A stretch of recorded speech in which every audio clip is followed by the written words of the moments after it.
Imalda accommodation. Patrick, are you absolutely sure that we are going the right way? The girl looked back concerned at the boy who was breaking through the thickets behind her. It will soon be completely dark, but we are only going deeper and deeper into the forest, not out of it. Don't worry, Alice. Very soon we will be out, just a little longer, the boy replied without even looking. I'm tired and scared in the forest at night. And what if we don't find a way out of here by dark? She stopped and looked back at her friend. Nonsense, we're not little kids anymore. I'll take care of everything, I promise, okay? The girl nodded and they continued on their way. Darkness came unexpectedly. They searched their backpacks for pocket batteries and now walked forward, lighting the way. What are we going to do now? We need to find a place to spend the night. But where can we spend the night here? It was your fault that you wanted to go see the forest. And you agreed, Patrick now shouted at them. They walked on in silence. I see a light. Let's go closer to see if there is a house for a place to stay, Patrick exclaimed. They went in the direction from which the light came, and indeed, not far from them was a hut, if that was the name of the overgrown slum that opened for their eyes. Patrick went up to the hut and knocked. After a moment the door opened and a tall, muscular man stood there. His gaze measured the two young men from head to toe. Suddenly, his black eyes glowed red in the darkness as his gaze stopped at the girl and never looked back.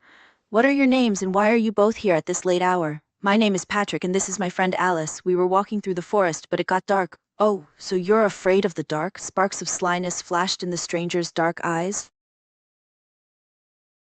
I am Spiros, follow me, he said, leading them deeper.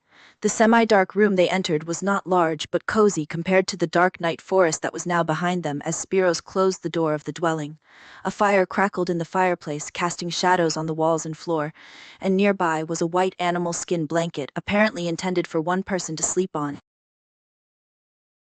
A small table, a chair, that was all there was to be found here. You live here alone in the middle of the forest? Alice now blurted out a question that seemed natural, arising by itself as she looked around at the lonely forest hut.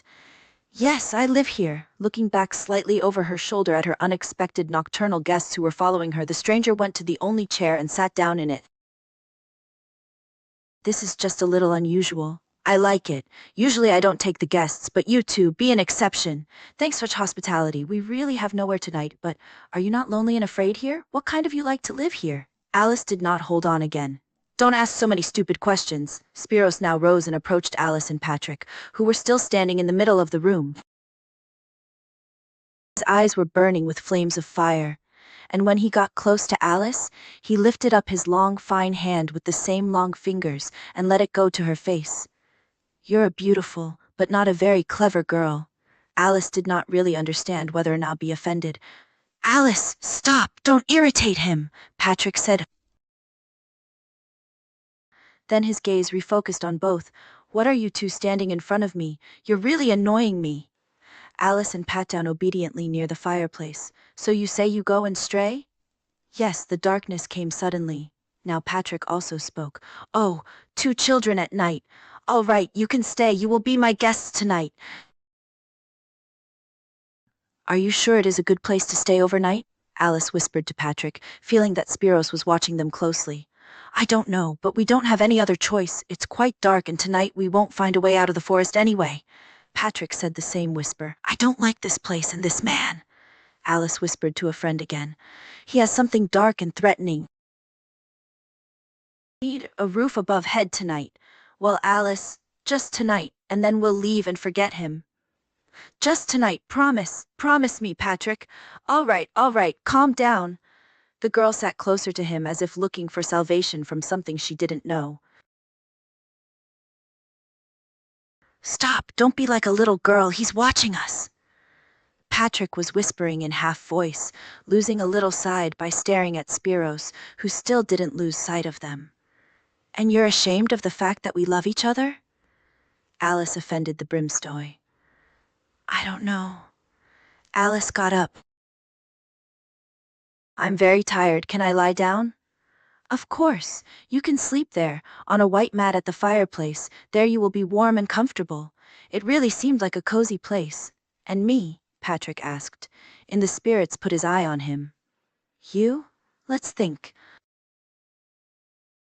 At night, Alice woke up scared. The strange room was almost completely dark. Only a weak light fell. In this light, she saw stranger's black eyes looking at her very close, and felt his hot breath, which was hotter than human breath. Alice heard herself scream, and then darkness fell before her eyes. When she woke up the next morning, it was already light. Spiros was standing in the doorway and looking out. He heard her move, and Spiros looked back. I see you woke up. Did you sleep well? Not especially. Last night was something strange. Maybe you know. Strange? What's weird? Nothing, I think, happened last night. Spiros shook their shoulders. You're just gonna have it. You people have all kinds of strangeness. What about people?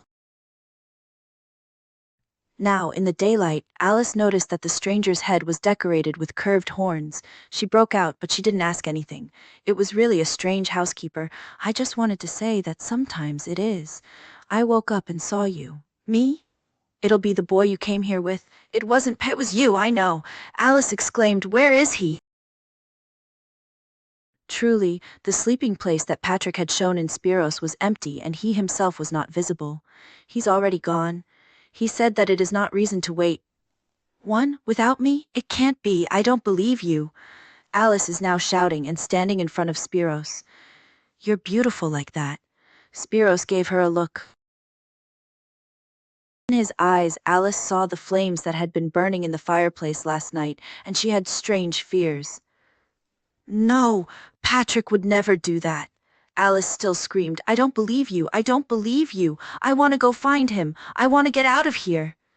She approached Spiros and began to beat him with her fists. Stop thinking about that boy. He left you. He's just a silly kid who doesn't know what he wants, but I know. You're my visitor and you're not going anywhere.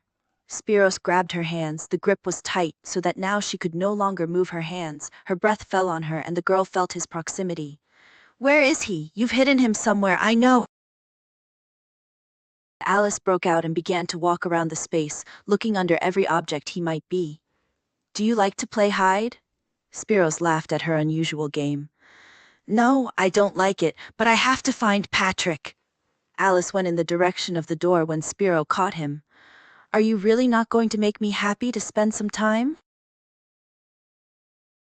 Let me go, let go. Alice tried to pull out, but Spiros didn't let her go, just staring at the girl. Also, next night, Alice woke up from his proximity. What are you doing here? Alice cried out with a half-sitting bed, and she looked at Spiros. You screamed in your sleep, and I just wanted to make sure you're all right. No, I was just dreaming. I stay with you until you sleep if you want. I can play you on my harmonics. You like music?